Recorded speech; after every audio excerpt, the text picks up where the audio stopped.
I was embarrassed of my weight gain. But this is something I've never publicly spoke about. But so I guess we'll go there. There was wow, I can't believe I'm going to talk about this. So I was raped when I was a young girl in high school, and I think when I was talking about being invisible, when I gained weight, although I was avoiding a lot of social situations because, you know, I was embarrassed of my weight gain, I also noticed that in public people wouldn't pay attention to me. So I say again, like, I was invisible, and there was a part of me that was no longer afraid that something like that would happen again, because now I wasn't as desirable.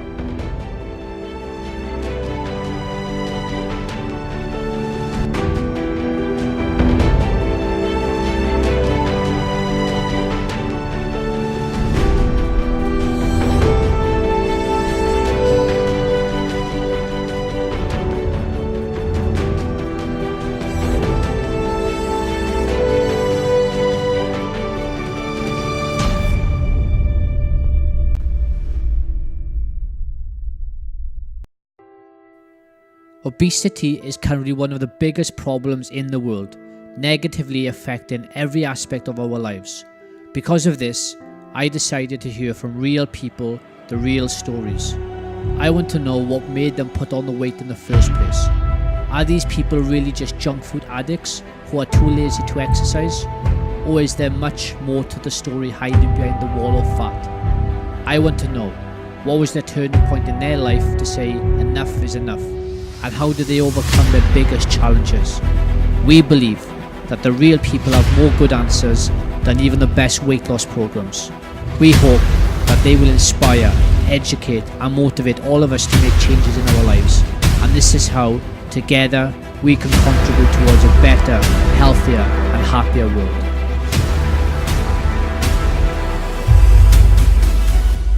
We have Nina here from New York City in America, one of my favorite cities in the world, and she has lost, wait for it, a staggering 140 pounds in weight, and that is incredible. And she's a bit of a superstar in the US. She's been on all these shows, the Dr. Oz show, she's been on Rachael Ray's show, she's been on the Daily News and various of US news channels. So she's probably been asked every question many times. So I'm really excited to learn some new things, maybe go in at a different angle that you're not used to, and really find out some things that we can let our watchers and listeners pick up on and hopefully go away and use some of them. Oh yes, I'd love that.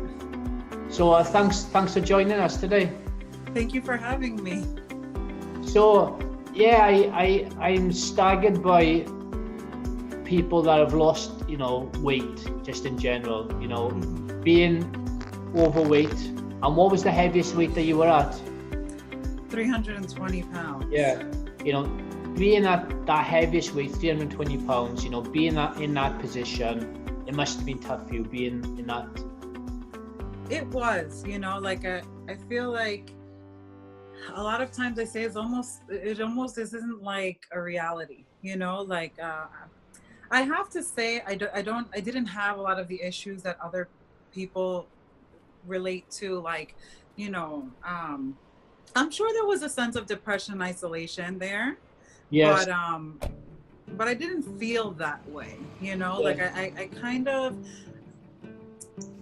I think my situation, the way that I got overweight is somewhat unique. I was hit by a car when I was 16 years old. Of childhood issues too, where I feel like, you know, being overweight, it kind of made me invisible. I use that often. And there was a part of me that liked feeling invisible, that like dealing with, let's say, rejection or familial situations, and like you kind of, I won't say eat it away, but you know, it's almost like you're hiding behind something. Yes. So you don't really face that mirror. You don't face the fact that you're putting yourself at risk, that kind of stuff. So there's a lot of information there, and we will pick up on some of those points. But I first want to know, what is it like on a day-to-day basis to be 325 pounds in weight? You know, what were your days like? vegetables? Well, I did a lot of smoking and drinking coffee. It was very unhealthy. Yes. That was like basically, I would say I didn't know anything about a healthy diet. Like if I had a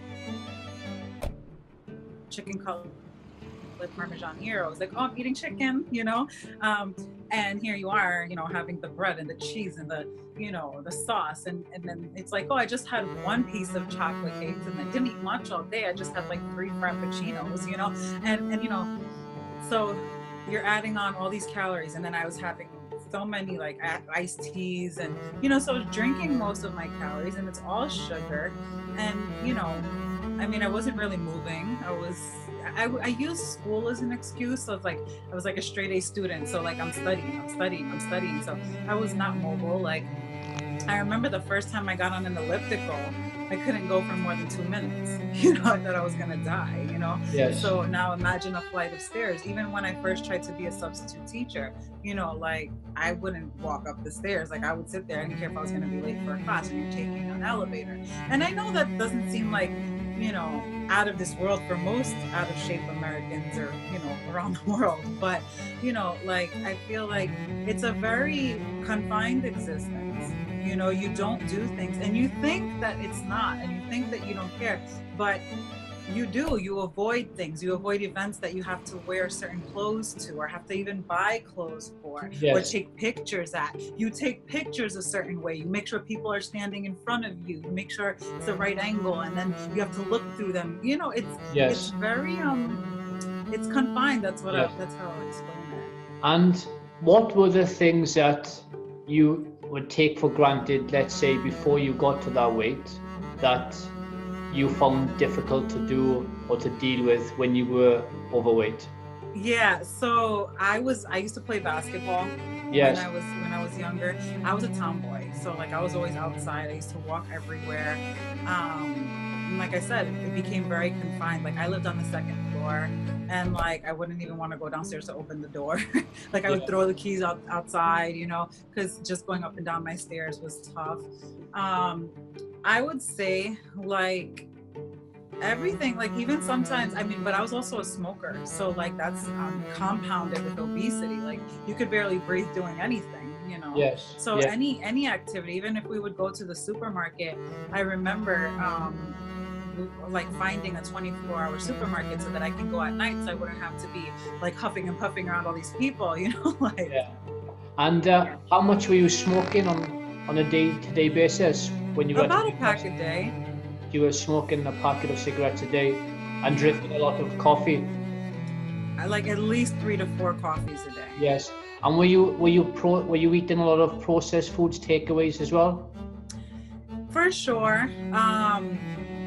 Like I can't imagine a meal that didn't have something processed in it. Yes. Like, you know, even like I said, even the things I thought were healthy, like, you know, I mean, in retrospect, I can't even believe I thought they were healthy, but you know, I would, let's say, like if I had a chicken cutlet breast, like I went and bought organic chicken breast, let's say, because I had found out, you know, and this was expensive back when this started, right? So organic chicken breast, and I cut it and put flour and breadcrumbs and fry it. And here you think like, oh, I'm eating organic, like, you know, or like even with the salads, you know, and then you put 1,000 calories of dressing on top, yes, you know? Yes.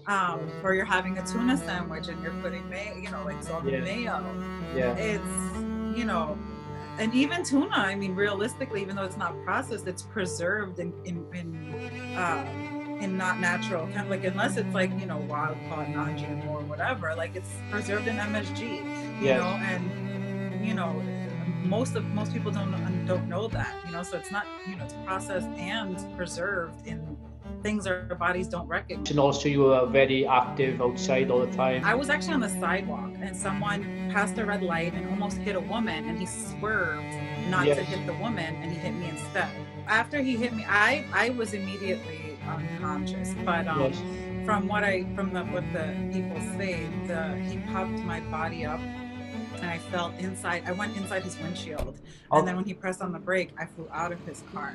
I really had, like, the side of my face was all scraped. I don't know how I don't have a scar, like, thank God.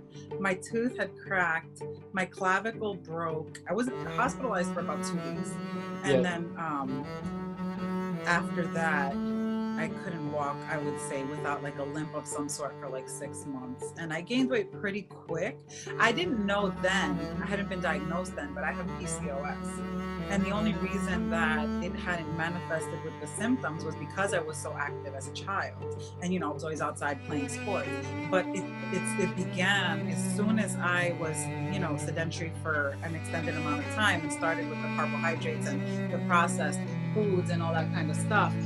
Prior to my car accident, I would say I was a lot more involved also with my grandmother's house, and they cooked a lot of their food. Right. Yes. So my grandfather had a garden in the backyard. I ate a lot more vegetables. Now I was, after the accident, confined to my mother's house. Everything was like McDonald's and, you know, Dunkin' Donuts, and people were bringing me cake. And like, I was never at my grandmother's house. I was always home. Yes. So I would say it was a significant decrease in healthy foods, significant increase in fast foods, and a significant decrease in my activity levels. Yes. So I would say in those 6 months that I, you know, was home, also I was homeschooled. I feel like that kind of exacerbated the situation. Like if I would have been forced to walk sooner and been more active, but now you're home being schooled, I'm not going to go outside the rest of the day, you know, and I'm like, you know, so I gained like 40, 50 pounds. And then I feel like that's when I first saw the symptoms of the PCOS manifest, you know, like they have like the facial hair and like the immediate, like it was almost immediate. Like even now, well, I don't know if you know much about PCOS, but they have a very difficult time getting pregnant. And due to my healthy lifestyle, I'm actually 4 months pregnant right now. I seen, congratulations, I seen your post. Yeah. So you know, but it's still like as soon as I started increasing my carbohydrate intake and, you know, started to increase my calories, like regardless, you know, and when you're pregnant, you're like sleeping the whole first trimester. Just explain to people who are watching and listening, they may not actually know what PCSO is. So do you want to just explain a little bit so people understand? It's Polycystic Ovary Syndrome. Most people would categorize it as a gynecological issue, but that's usually just how it's detected because it manifests with polycystic, so cysts in your ovaries. But it's kind of like a multi-systemic disease where it affects your endocrine glands and it affects your gynecological system and affects your hormones and so like basically we have, I think, increased testosterone, decreased estrogen. We gain weight very quickly. We don't process carbohydrates correctly, and a lot of us have it's almost like an eggshell around the ovary. So it adds to additional hormonal dysfunction. A lot of women with PCOS, you know, they have facial hair from the increased testosterone, mood swings, severe depression, you know. And the thing is that, you know, they tried to put me on medication when I first got diagnosed, and I just always knew, like, I can say I've had a good intuition my whole life, and I always knew if I just ate right and worked out that it would go away. And I always refused the medication. And then when I started to work out, immediately, you have like irregular menstrual cycles. So like you can get your menstrual cycle maybe once a year. You know, I would say I used to get it like once every 6 months. As soon as I would get on a treadmill, regardless of my change in diet, it would be regular between 30 and 40 days. Like that's a drastic decrease from the 6 months. So now if you're thinking of, you know, tons of women who are trying to conceive, it's like just being active, you know, you're at least regulating your cycle right there. Yes. You know, exercise is the medicine.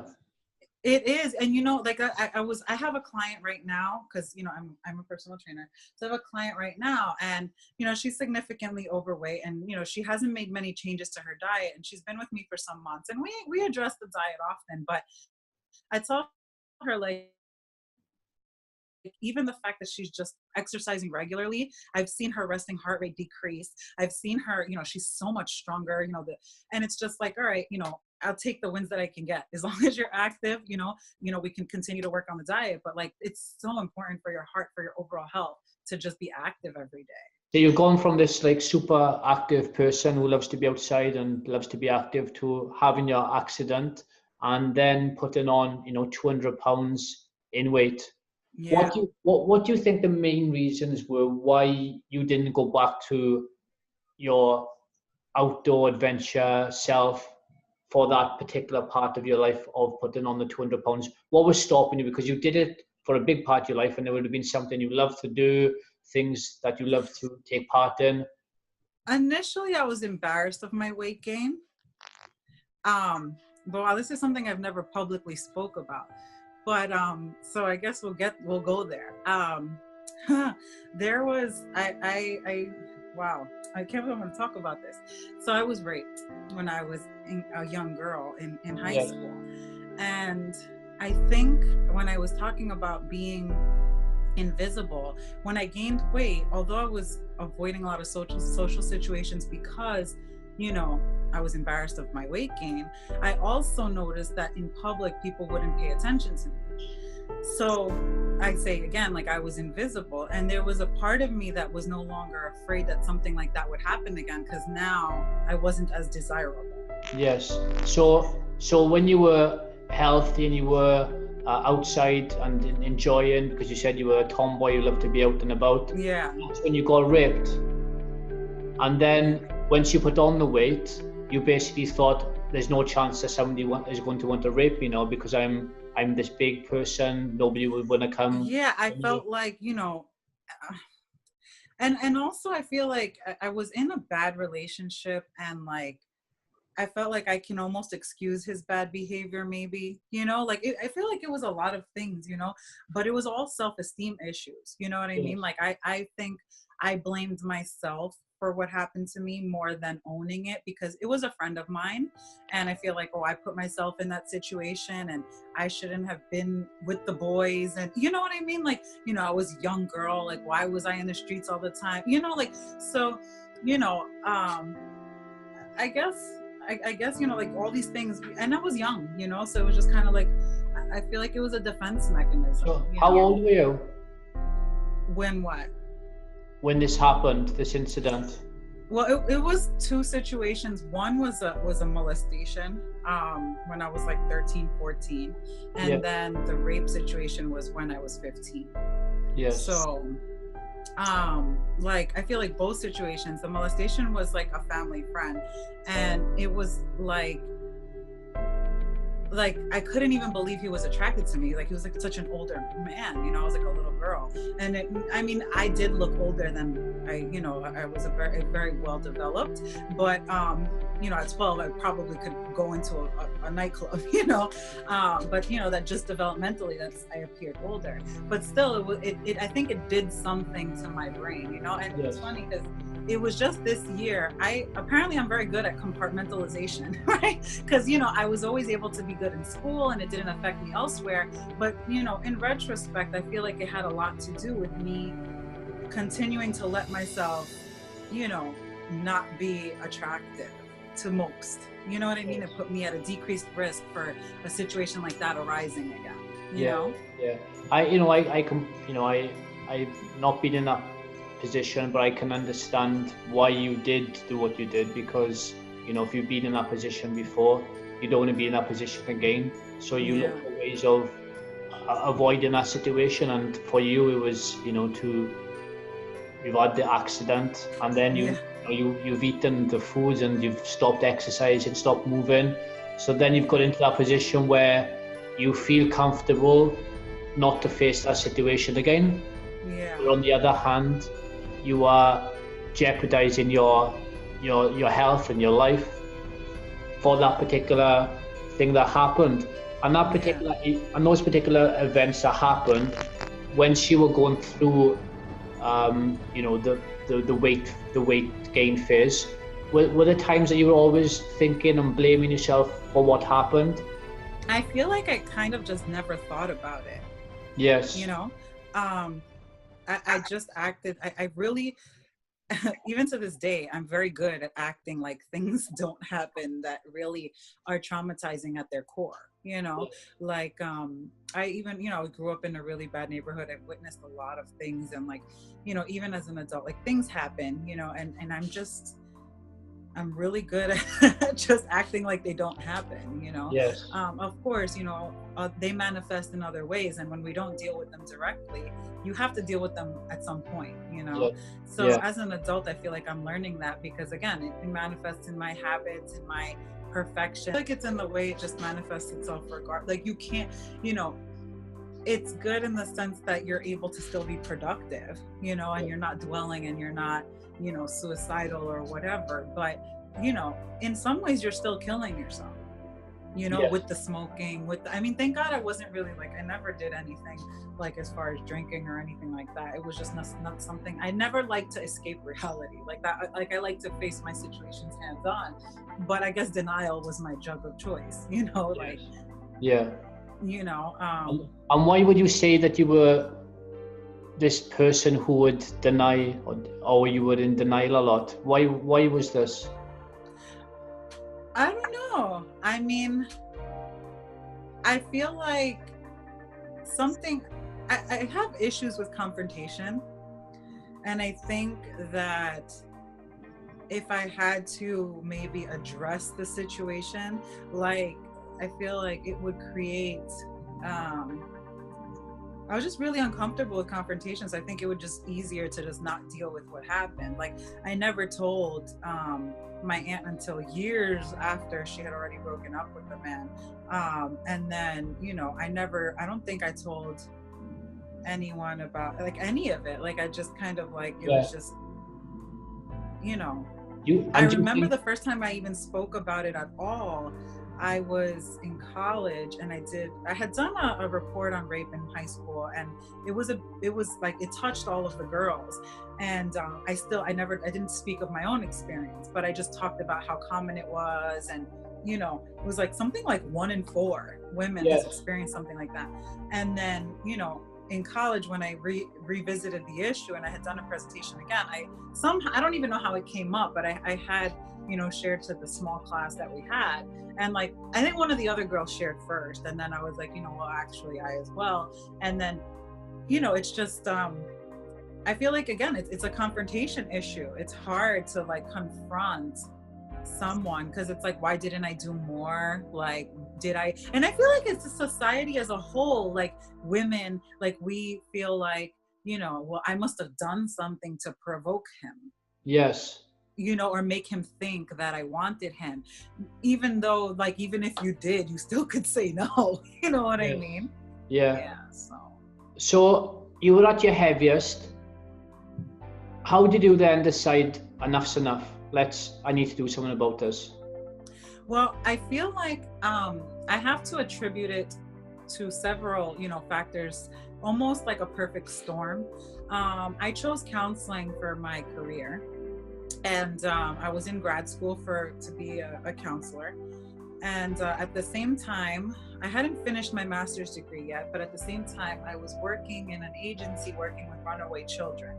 And my supervisor at the time was like a health nut, like clean eating, CrossFitter, like, you know, weightlifting. Like she was just the bomb, right? Yes. So she didn't like preach it, but we all knew she lived it, right? Yeah. So I was kind of, you know, I always said to myself when I was done with school, I would work on me in another way. Like to me, my mother was also, here we go with all my issues, in an abusive relationship for most of my life.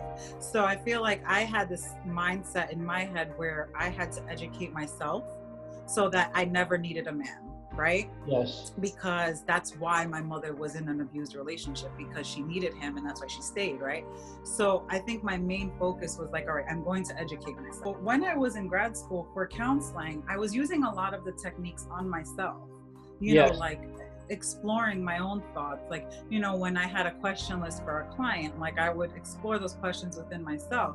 And, you know, I started going to the gym and being more active. I didn't really know what I was doing, but I noticed in holding myself accountable, I was holding a journal kind of, and I noticed how much better I felt. Once I finished grad school, I feel like I just went full force. Like I had a breakup with one of the guys I was dating at the time, and you know, usually girls will like stop going to the gym, and I was just like, you know what, this makes me feel good, I'm just gonna keep going. And I feel like it was like, again, a combination of all of the ways I was counseling myself per se, and I had this woman's support. So when I would have a question, I would just go to her and I would just be like, so, you know, what if I do this, or how about eating this, or where do I go to find out about that, you know? So she would just direct me in some places, and she never really was pushy about her opinions. You know, she would just be like, you know, go to ewg.org, let's say, and explore, you know, Clean 15, or, you know, and then she'd be like, go to whatever, you know, and she'd steer me in the right direction. She's like, and you know, you form your own opinions,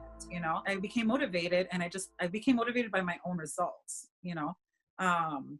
As far as the wants, I mean, I feel like it was my own perspective. Like, I feel like as a society, we put our health so far down on our list of priorities, but we don't notice. The thing is, like, we don't notice that it's the most important, right? And then everyone says that, but I feel like they say it blindly, you know, like, you know, today one of my clients said to me, I said something about putting her job in front of herself. She goes, well, if I didn't have my job, I wouldn't be able to pay for this, meaning the personal training. Yes. And I'm like, but that has nothing to do with the fact that you are creating a habit of something else is above you, right? And at any time that something's above you, like, it's not, you're not going to get the results you're looking for. Yes. You know, in any part of your life. Yeah, I agree with you. A lot of people, they put their health, you know, second, third, fourth on the list, but they actually should put their self on the list first, and then everything else comes after it. And I think, you know, that just goes around the world, you know. That's just the way that the society. But it's a perspective issue. Like I remember being on a treadmill one day, and I've talked about this before, but like, I was on the treadmill one day and I heard a girl in the background talking to her personal trainer, and she's like, no, I can't come on Friday because it's my cousin's boyfriend's sister's birthday. And I was like, look at how ridiculous. She's not going to go to the gym because of some distant stranger. And then I promised myself that day, I said, if I wouldn't miss work, I will not miss the gym. I wouldn't miss work for my cousin's birthday. Forget his sister's girlfriend, whatever the lady. You know, I was like, I wouldn't miss work for my mother's birthday, right? Yes. So why would I miss the gym? Yeah. If money, you're talking money versus health here, right? Yes. So the gym is gonna last 1 hour, even 30 minutes. Okay, if you're really, really busy, get in, give yourself those 30 minutes, go home. But you could, if you're gonna not miss a whole full day's work, then I'm sorry. Like, and then it was crazy how once I changed that mindset, everything else changed. What was the biggest challenge for you to lose the weight? There were a few along the way. I mean, you know, I had a long journey, right? The first one, I think, was the embarrassment. Like, you know, I felt like people were looking at me because I was always the biggest girl in the boot camp class. Yes. So the embarrassment was one of the challenges. So how did you overcome that challenge? A lot of self-talk. I wouldn't say beat myself up, but it was my own thoughts that for so long stopped me from trying to go. Because I remember I used to be on the boot camp. I used to be on the treadmill, and the boot camp class was behind clear glass. And I used to watch them. I used to be like, I want to go, you know. But I was just like, no, you know, like, I think I was like 250 pounds at the time. Like, you know, I'm going to die and they're going to make fun of me or whatever. And I remember I used to keep trying to recruit one of my friends, right? And nobody would come with me. And then one day I was just like, you know what? I'll sit in the back of the class, and whatever I can do, I can do. And if anything, I'll just leave, you know, like, what's the big deal? And I made it through the class. And I don't know if I probably took more breaks than other people, but I didn't die, you know? And I feel like that, like, it really was, you know, my own self-talk, you know, but I think for so many people, it works in the opposite direction. Yes. You know, I think you walk into the gym and you freeze up and you just never come back because you're embarrassed that you don't look like that girl or the other girl, or that people are looking at you. Like, instead of being like, yeah, they're looking at me because they're idiots. You know what I mean? Like, they should be looking at me with pride that I'm here, instead of looking at me and criticizing me. And what does it say about them that they're criticizing anyone? Yes. You know, I think we're so quick to, you know, care what other people think when again, what you're putting a stranger's thoughts above your own personal health. So that was the first challenge. What was the next challenge? I got stuck with diet, for a long time. I think there's this myth that circles the clean eating industry that you can just eat what you want as long as you eat clean. And that may work if you're naturally lean, but some of us don't have the luxury. So I feel like until I found out about controlling your macronutrients and counting calories and stuff, I was able to lose a significant amount of weight, but I was really stuck at a real plateau there. I also didn't understand the concept of eating increased protein so that you can build more muscle and, decreasing your carbs or whatever. Like I learned, so I would say the biggest challenge was, dietary in nature, I would eat a lot of fruits, and essentially fruits are candy. Like if you're eating, pineapple by the cup load, it's clean, but it's also tons and tons and tons of sugar, and it's gonna, you still have to count, you still have to watch what you eat even when you're eating clean. What about mentally and emotionally? What were the challenges? I think once I started to work with a personal trainer, for me that was pivotal, because I started being able to see my strength. When I started lifting weights, I feel like, you want to talk about confidence boosting. Not that I ever had a real confidence issue, but like that really motivated me and boosted my confidence. It was just like seeing how strong I was. Like I feel like initially it was a focus on what you couldn't do. And then I shifted the focus to what I could do. You know what I mean? So again, it's a perspective. It's how we're looking at our situations. Like I say often, I remember the first couple of months, I would just be like, all right, you can't be the fat girl who dies at the gym. You have to just stay on this treadmill. If you have to go slower, but you just can't die, Yes. And then it became like, you think I could get 3 more reps of 115 in, you know what I mean? And I just started feeling stronger. But I remember, if you want to talk about a psychological psych out that I had done to myself, I had joined a small group, because personal training is expensive to do year round. So I had joined a small group, and I was the heaviest of the group. And I remember he would have us running, and I would always come up with these excuses why I couldn't run or do jumping jacks or all these other things. And then, he got in my ear one day and he was like, you are gonna beat that girl. I don't care what you do. He's like, you're gonna beat her. And I beat her. The point was that I didn't I feel like for me that the fact that this stranger believed in me more than I believed in myself, I didn't even want to try. And it was just I try, and when I did try, and I thought to myself, I don't even care if I do win. What is wrong with me? Why am I not running?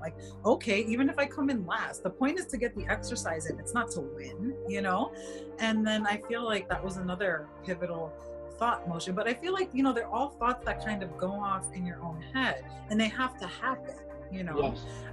Another, oh my God, I can't believe I forgot about this. Another big,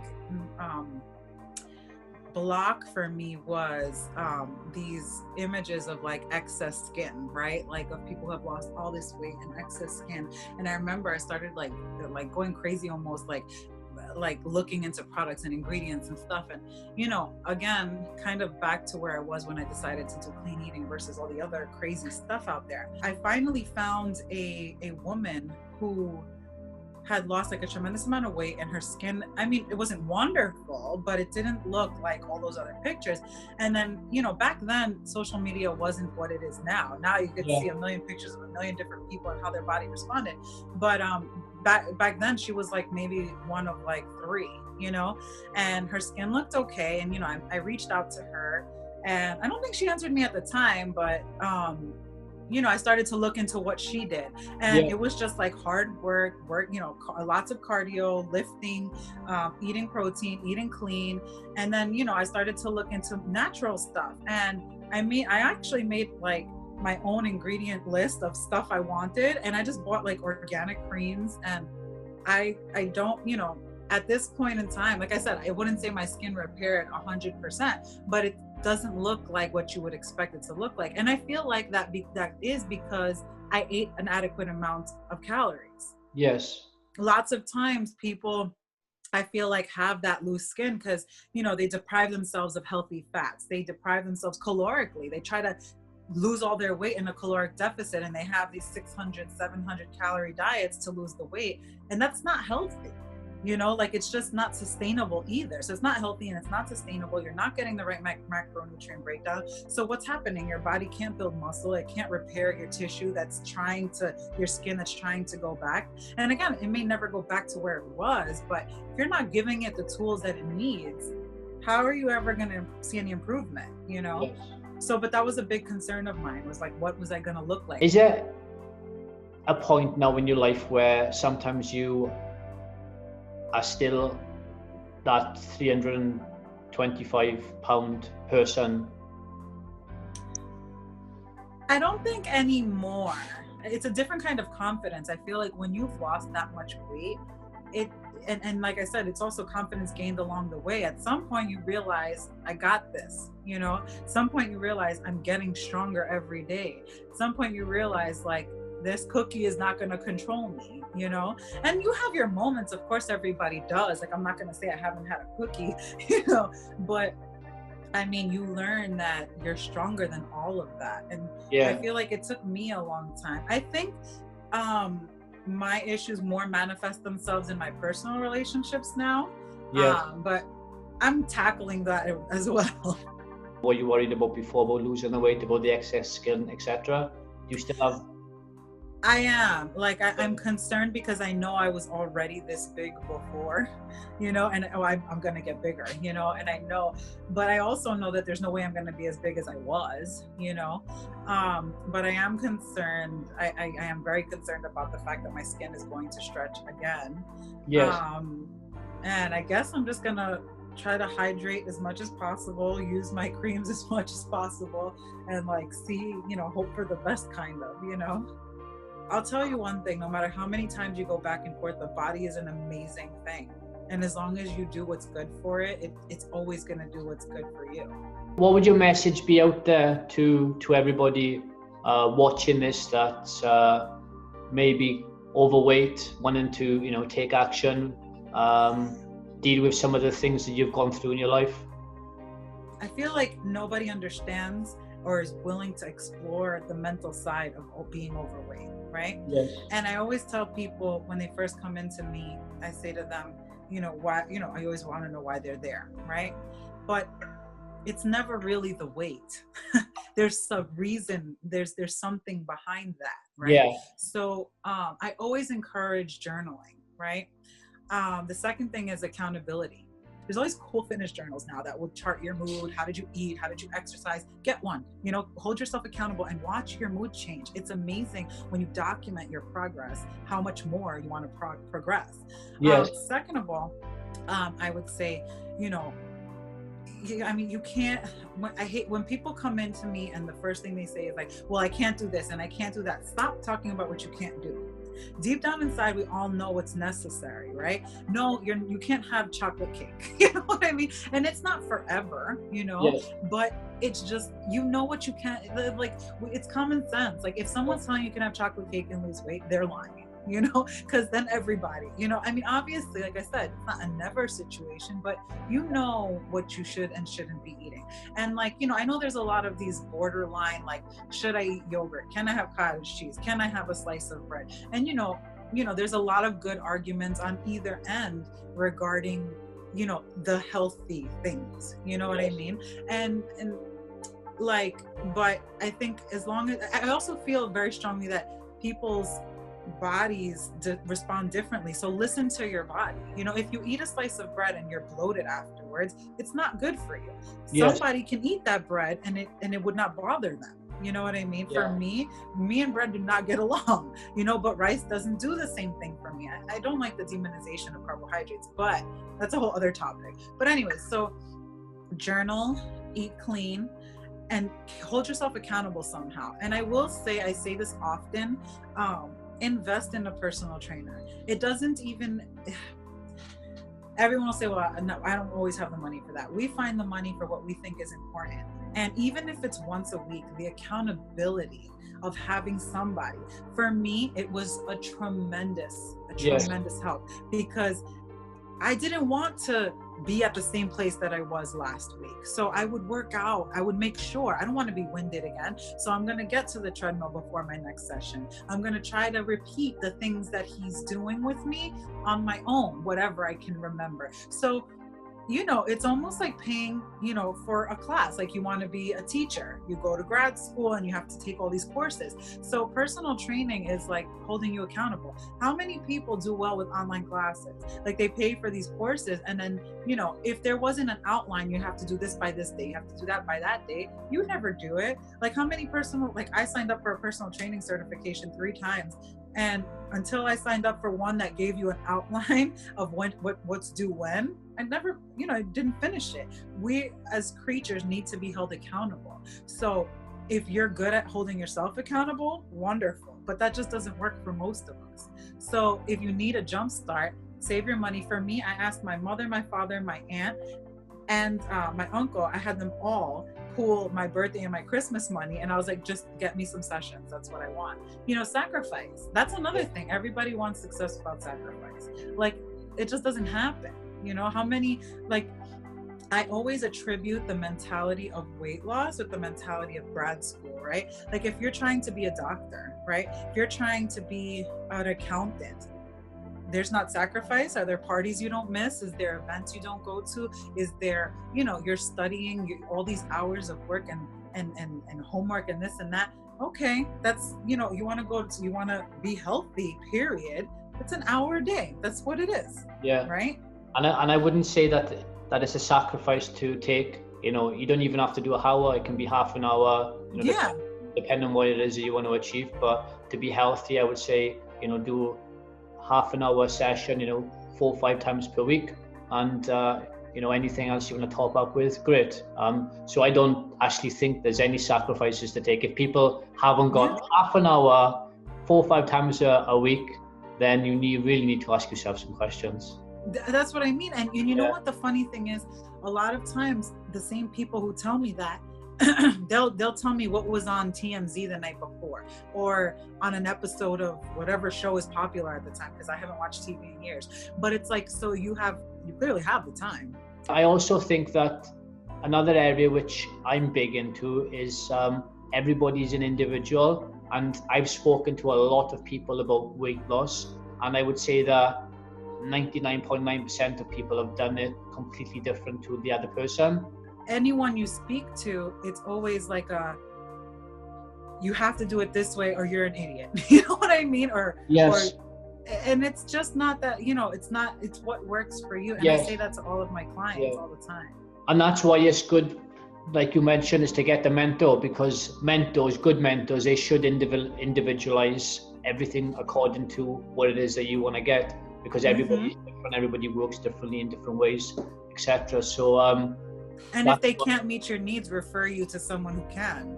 Yes. I'm big on referrals. Like, you know, I try to never practice outside of my scope. You know, I'm a personal trainer. I have a degree in counseling. I have a sports nutrition certification.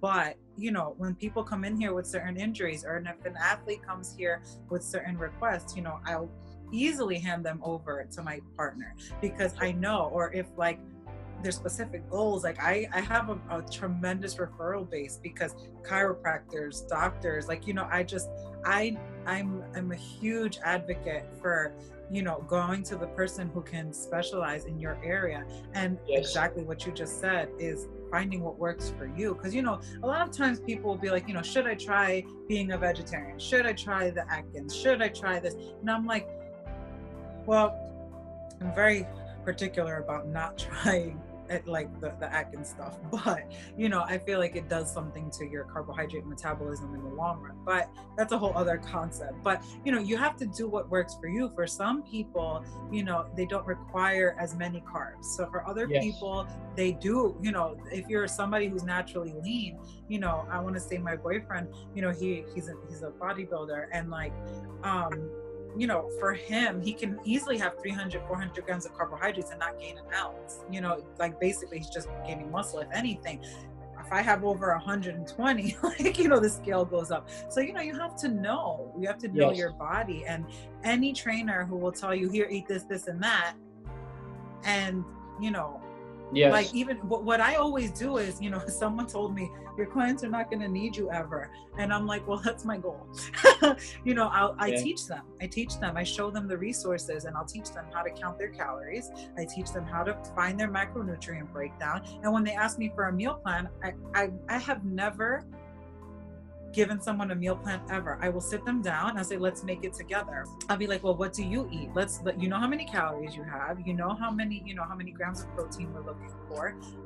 You know, let's start to make this meal plan. And, you know, so what do you have for breakfast? I'm gonna put it in there. Okay, this is how many calories you have left. And I teach them how to meal plan for themselves. And by doing so, it's a sense of empowerment, because I can't tell you what's gonna work for you. So then if they say, you know, I don't know, I feel a little bloated. Well, what did you have in the morning? Well, clearly that's not working for you. So let's try taking out the oatmeal, let's say, and let's try adding this or whatever. And they'll be like, oh, I felt so much better. That's individualization, you know? And I also feel like it's so easy to be a personal trainer in the US. I don't know about outside here, but, you know, so a lot of people will do it like a pastime, like, oh, while I'm in college, I can make some extra money. Oh, I work out, so I might as well. But they don't really have a genuine concern for the well-being of a person. It's just like, oh, I look good, I can make a lot of money kind of thing, right? So, you know, again, I say this often, like a lot of these personal trainers, they genetically were born, you know, with a superior metabolism, a greater muscle building capacity. So they don't really connect to the obese person walking in. I feel like there's an empathy piece that needs to be discussed. Like, you don't have to have lived someone's struggles to understand their journey, but you do have to understand that there was a struggle, right? We just have to relate the fact that we all struggle in different ways, you know? So if you ever needed a tutor, if you ever needed anything, you know, that's how you have to understand how to do it. And I feel like a lot of times the coaches out there just don't understand. They feel like people are just heavy because, you know, they eat like crap and don't move, which is mostly true, but it's not just that, you know, it's so much deeper than that. It's the effect of something that's happened leading to that. I've spoken to a lot of people, like I mentioned, and 99.9% of the results of people being overweight or obese, it is a side effect of something that's happened in their life to lead to that position. Yeah, it's just, if you think about the human condition, it's just not natural for us to not be healthy. There has to have been some psychological trauma. Also, you know, I do blame media. I do. Like, it's just so, everything is just so easy and so lazy and so quick and so, you know, just go grab this and just go home and just let's relax and let's watch TV and let's just, you know, and let's just get liposuction. And so anything that you would like to ask me? I love what where you're talking about, like, preventative, you know, I think that's huge, right? What would you say, how would you say you'd like to see that become more, I guess, widely accepted? Like I feel like I get stumped when I try to think of how to spread the word of prevention. Like, let's just not get there, you know? Where do you start with prevention? It's about education. That's where it starts from, and it starts from the kids in school. So that's where you have to go. It's much easier to change a kid than it is to change somebody that's been doing something for 50 years, 60 years. So you start off with the kids. Kids inspire other people to change. You're more likely for a kid to inspire a parent than a parent to inspire a kid. So if you get them when they are young, then they're going to be full of all these amazing tools that they can then use, and they know for when they get, you know, in their teenagers, when they get into their young adult life, you know, you're giving them the opportunity to know the specific things. So that's where it all starts. It's much easier to change a kid than it is to change an adult, because there hasn't been a change in, you know, the educational system for over the last 100 years when Rockefeller created it. This is our passion, this is our life. We've been, you know, we've read, we've met, we've done everything, you name it, we've done it, you know. So now we've learned everything, and we continue to learn, but it's now about getting the message out there.